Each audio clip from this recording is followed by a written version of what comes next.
Their spirits were sunken and low. Their backs weighed more than a ton. There was neither sign nor show when the bull began his run. The shields were shilling wall to wall. The gig was up, they had their fun, and every short got a margin call when the bull began his run. The candle's green came fast and tall. Each wick was bold, quick to stun. His eyes burned red, and his horns did more when the bull began his run. Now fortune smiles. Hello, everybody.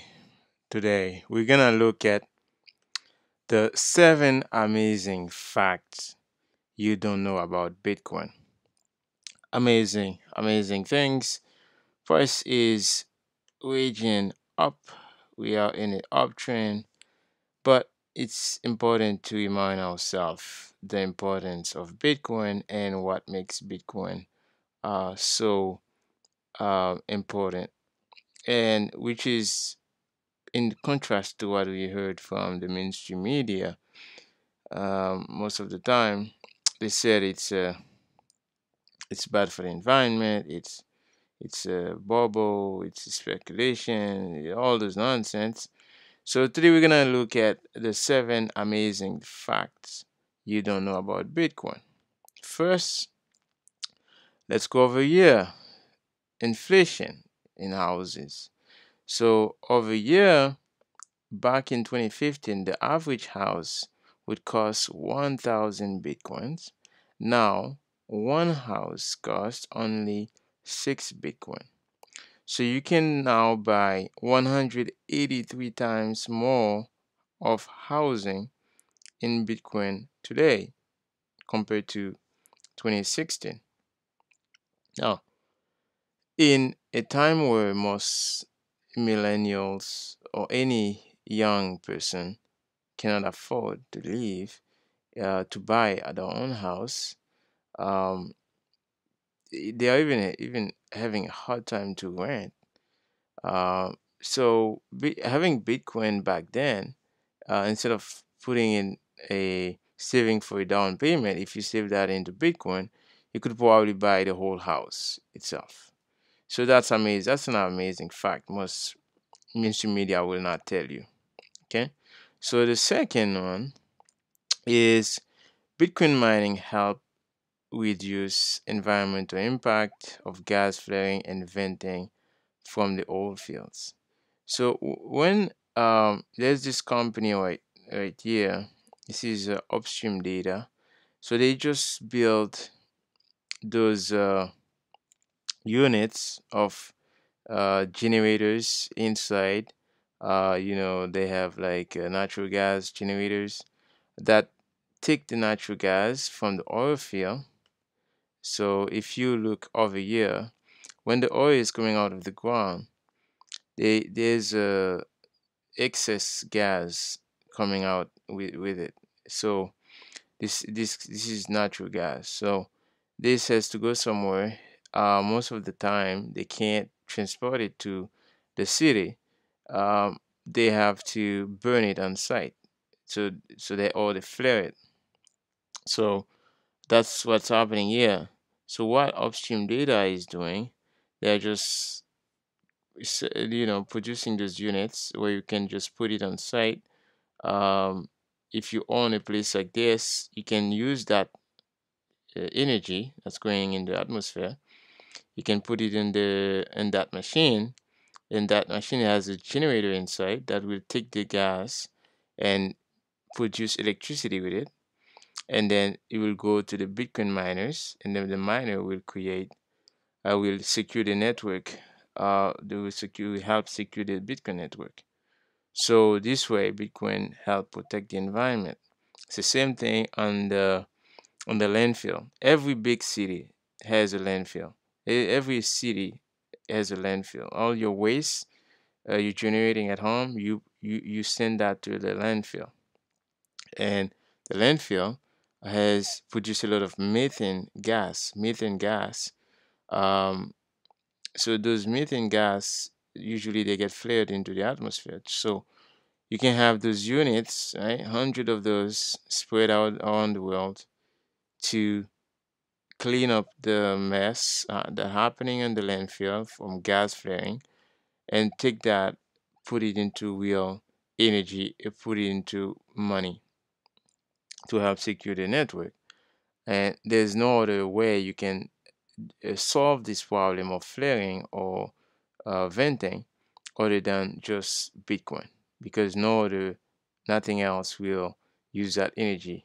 AI data centers will not go in the landfill. They won't go by the oil field. They won't go there because they want usually they need big facilities of computers. But with Bitcoin miners, they can be one of those, one module of this unit, and they don't need to be a big data center. Um, and they can move anywhere. So that's that. And let's move on to the next. We have you can hold your own Bitcoin in your head. Now, most people underestimate this. Okay, that's the third things you don't know about Bitcoin. Uh, Being able to hold your wealth in your head is extraordinary. We never had this before. Okay, everything else you have, you cannot take it with you. Right? I'm not talking about going to the grave with it. So yes, you can do that, but I'm talking about you can take it, leave the country with you, right?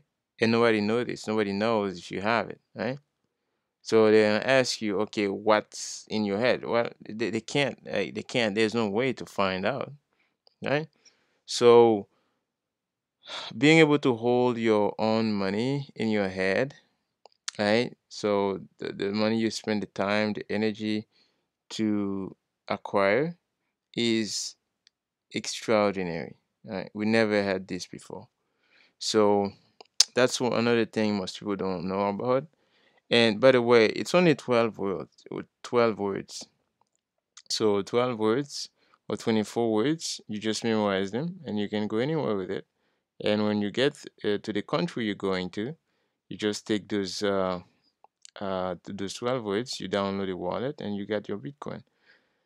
If you wanna, let's say, even if you want to go to the extreme, if you go, let's say you want to go take it to the grave with you, when you do that, not only you making every other Bitcoin scarcer, you're making everybody else a little bit richer on the network by not selling.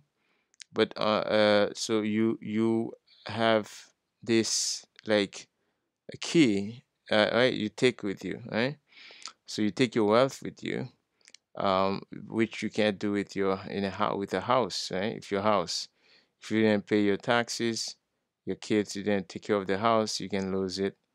You can't do that with your car, right? You can't do that with anything else, with your stocks, right? So if you don't have, somebody who can really, um, uh, use those and know how to get them when you leave, then those stocks can stay, for the state, right? So being able to take it with you is extremely valuable. Number four, Bitcoin is not a democracy. It is a one node, one vote system based on merit.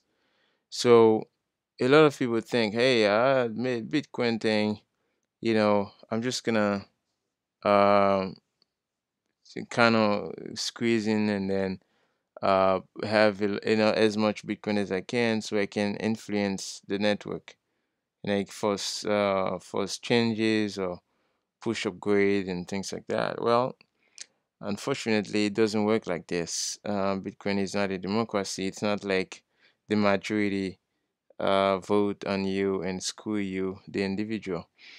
Bitcoin is a one node, one vote system. So it's kind of like a republic. So in a republic system where the individual is protected regardless what the masses think. So they can want if anybody else wanna move and change the network, you running your own node is important. And a node is something like this. So for example, this node over here, you can you just plug like a little a little memory card or something like a solid state drive, like a small drive of 2 terabyte of memory or 5 terabyte, and then you download all the transactions that are happening on the network. So this is the blocks, every block of transactions, and then this node can be connected to your own wallet to verify your transactions, and then you don't need to upgrade your node. You don't need to upgrade. You can use whatever the version you want. And this node is right here is at version 26. So the latest Bitcoin version is I think version 27. I don't need to upgrade my node. So if the rest of the community decide to put another million coin on the network, which is impossible anyway, because since the first block you can't add more Bitcoin to the limit supply. Because if you add anything on the limit supply, it's not Bitcoin anymore, it's something else. But anyway, you still uh, protect yourself by running your own node. That's why it's a one node, one vote network. Try and support it to run your own node. So it's based on merit. And if you work, for example, a lot of people think just having your Bitcoin, if you retire today and then you don't keep producing value, then you're just gonna, use all your wealth from today, and then as soon as that Bitcoin is gone, you have to work more again to get the Bitcoin. So that's why it's important not to just save in Bitcoin to retire with the money. It's important to look at it as a long-term protection for your money, and you don't want to just get to a point where you want to be lazy. I mean, at some point you will retire, you won't be able to work, but it's important to do something at least to sustain your living, not just hoping on Bitcoin to save you. So the fifth thing of the year is Bitcoin is being used as money in many places around the world. When I go to El Salvador, people take my Bitcoin. I pay for hotel, I pay for food. Um, of course, it's not widely accepted over there, but it's an uptrend, and a lot of people are enthusiastic about it, and they won't think you crazy if you want to pay them in Bitcoin. So that's the thing a lot of people don't understand. Yeah, a lot of people are waiting until Bitcoin is being accepted in the grocery store in the US, where they are not looking at in places like Africa, in El Salvador, and other places in South America, which are the most has the much demand for Bitcoin payments. Um, the other thing, number six, is there will never be more than 21 million Bitcoins in existence, and inflation rate drops in half every 4 years. So I gave a hint before. I said there are 21 million Bitcoins. That's it. It's set in stone for the rest of its lifetime. And why this is impossible to change, it's because Bitcoin is not based on like the 21 million number. It's not like there's somewhere you have that 21 million number on the code. The 21 million is set with time. So, and by the way, the first block is the most important block of Bitcoin. And that's why you have the first block had a reward of 50 Bitcoin. These Bitcoin are in, they cannot be moved. So those Bitcoin are locked and set in stone. They can't be moved. There's no private key for them. There's no like such way you can move them. This is the most important block because uh, a, that's what push the network in motion, and then that's what make the network what it is. If you have anybody else say there's another Bitcoin that has 25 million, then that's a scam because you cannot change that, right? The moment there's an increase in the supply, it's no longer Bitcoin, it's something else, right? So we no longer have Bitcoin anymore. So in order for it to be Bitcoin, it has to be 21 million because the time set, for example, um, every number of block you have the halving. The halving is not just like every 4 years. The 4 years is just an approximation of how many block it will take to get there. And the block is Bitcoin use its own time. The time is every 10 minutes block. That's the average of time of for every single node on the network. So Bitcoin is not trusting any oracle because Bitcoin is its own network, its own time, its own energy. So that's it here. I don't want to take it too long here, but that's one thing I didn't understand myself when I first got into Bitcoin. I didn't. I thought it was a joke. The inflation will drop every 4 years. As soon as I get this, I said, okay, Bitcoin is the only thing that matters. Nothing else matters. So that's when I got Orange Pill. Is when I realized Bitcoin, the inflation drop every 4 years, and then there is no way you can change the supply. And then there's when I realized like it's one node, one vote. That's what made me pay attention to Bitcoin. And the seventh thing is, and the last thing is, Bitcoin mining is being used to houses in countries to heating, right? To heat houses in countries with cold climate.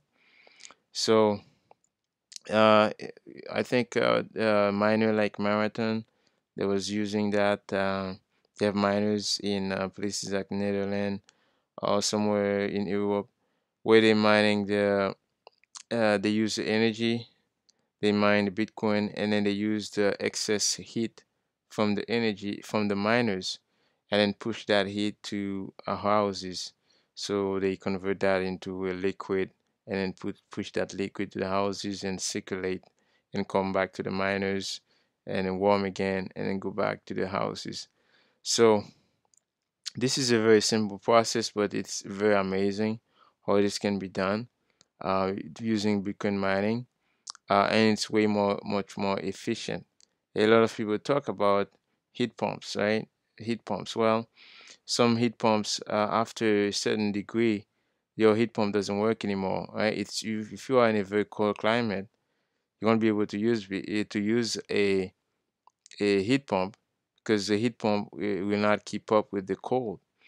So if you have a miner that you have energy, you can put it in the miners and then use the heat coming out of the miners, liquid or air, and then push it to the houses. You can warm your house. Now you say, well, what about efficiency? Well, the mining, right? After a certain temperature and heat, you can have miners more efficient, much more efficient than a heat pump. So that's just something to think about Bitcoin. So you can do a lot of amazing things, and I even think that like a lot of places where they have like a pool, like you can warm your pool with it.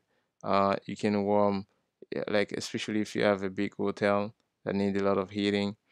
If you need like if you for example dryers, right, that runs like a long hours, so you can use those dryers to mine. You can put a Bitcoin on them and dry your clothes with the miner.